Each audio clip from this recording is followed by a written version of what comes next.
नमस्कार, ASB news channel के सभी दर्शकों का बहुत बहुत स्वागत है। मैं हूं आपके साथ सपना मदेशिया। आइए रुख करते हैं आज की कुछ खास खबरों की ओर। पूरा मामला जनपद मैनपुरी का है, जहां बुजुर्ग पिता की हत्या करने वाले कलयुगी पुत्र को उसके साथियों के साथ थाना पुलिस द्वारा किया गया गिरफ्तार।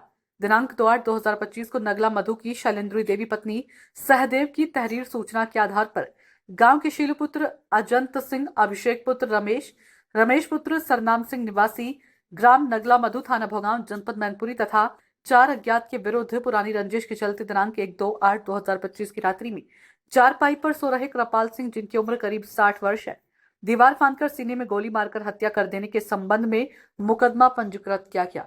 मृतक कृपाल सिंह पुत्र प्रसादी लाल उपरोक्त का पंचनामा भरवाकर पोस्टमार्टम कराया गया। घटनास्थल पर फील्ड यूनिट सर्विलांस के माध्यम से थाना पुलिस द्वारा साक्ष्य संकलन कर कार्रवाई करते हुए उच्च अधिकारियों के कुशल निर्देशन में तत्काल प्रभाव से कार्रवाई अमल में लाई गई। इस दौरान जांच प्रकाश में सामने आया कि मृतक कृपाल सिंह उपरोक्त की हत्या मुकदमे में नामित आरोपीगण शीलू पुत्र अजंत सिंह, अभिषेक पुत्र रमेश पुत्र सरनाम सिंह के द्वारा उसके खुद के पुत्र सहदेव और उसकी पत्नी शैलेंद्री द्वारा अपने साथियों सतीश कुमार पुत्र दुर्बीन सिंह, अनिल कुमार पुत्र दुर्बीन सिंह निवासीगण ग्राम नगला मधु, थाना भोगांव, जनपद मैनपुरी के साथ मिलकर षड्यंत्र के तहत हत्या की गई तथा अपनी पुरानी रंजिश के चलते गांव के शीलू पुत्र अजंत सिंह आदि लोगों के खिलाफ मुकदमा पंजीकृत किया गया।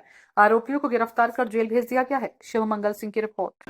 जांच शुरू करेगी। जांच के उपरांत आज हम लोगों को सफलता प्राप्त हुई, जिसमें 4 लोग इसमें सामने आए हैं जिन्होंने इस घटना को कारित किया था। इसमें सतीश है, अनिल है और सहदेव है जो उसका बेटा है, और एक शैलेंद्री है जो सहदेव की जो है वाइफ है। इन सभी ने प्लानिंग आज से 20 दिन पहले करी थी, क्योंकि इन सभी चारों के अपने अलग अलग मोटिव थे। सतीश और अनिल के ऊपर पहले 307 का मुकदमा दर्ज हुआ था। गांव के ही रहने वाले रमेश नाम के व्यक्ति ने कराया था। उनकी गवाही 7 अगस्त को उनकी गवाही थी इसी केस के लिए। इसी केस से बचने के लिए उन्होंने प्लानिंग करी कि किस तरीके से हम लोग कोई ऐसा केस करें जिसके चक्कर में हम रमेश को फंसा दें और हम लोग अपने गवाही से बच जाएं या फिर बाद में कंप्रोमाइज़ हो जाए। तो सतीश और अनिल को उस 307 के मुकदमे से निकलने के लिए उन्होंने ये पूरा षड्यंत्र रचा। बाकी 2 बच्चे, सहदेव जो उसका बेटा था, उसका इसलिए उसका मोटिव ये था कि जो रमेश है, रमेश के परिवार में ही एक महिला से उसकी बातचीत होती थी, जिसके कारण पिछले वर्ष एक मारपीट हुई थी।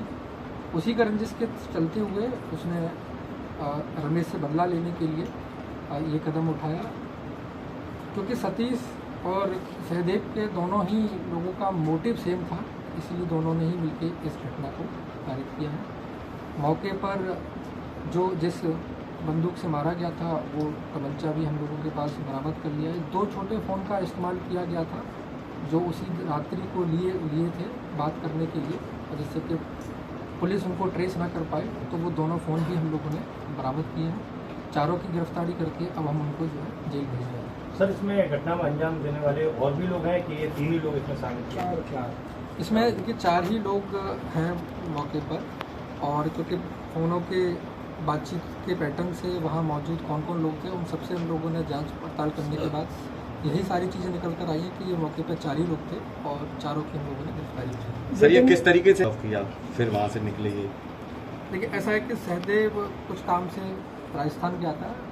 जिस दिन की ये घटना है उससे 1 दिन पहले राजस्थान में उन्होंने अपना फ़ोन स्विच ऑफ किया था, और जिस दिन 2 तारीख की मॉर्निंग में जब ये घटना हुई थी, उसकी मॉर्निंग में सुबह 3:30 बजे के आसपास उन्होंने कानपुर में जाके अपना फ़ोन को स्टार्ट किया था।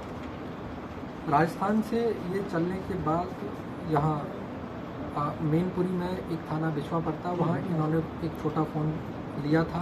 उसी के साथ अनिल था इनके साथ, जो अनिल ने भी दोनों ने ही इस छोटे फ़ोन को लिया था। इसके बाद इन लोगों ने घटना कारित करने के बाद अनिल ने कानपुर में जाके इस सहदेव को छोड़ दिया था। इन सभी लोगों की प्लानिंग इसी तरीके की थी कि जिस तरीके से पुलिस का शक ना जाए, इसीलिए शैलेंद्री ही जो इसमें अभियुक्त है वो ही इस केस में बागी बनी है। तो आज की खास खबरों में फिलहाल इतना ही। कल फिर मिलेंगे कुछ और बड़ी खबरों के साथ। इजाजत दीजिए, नमस्कार।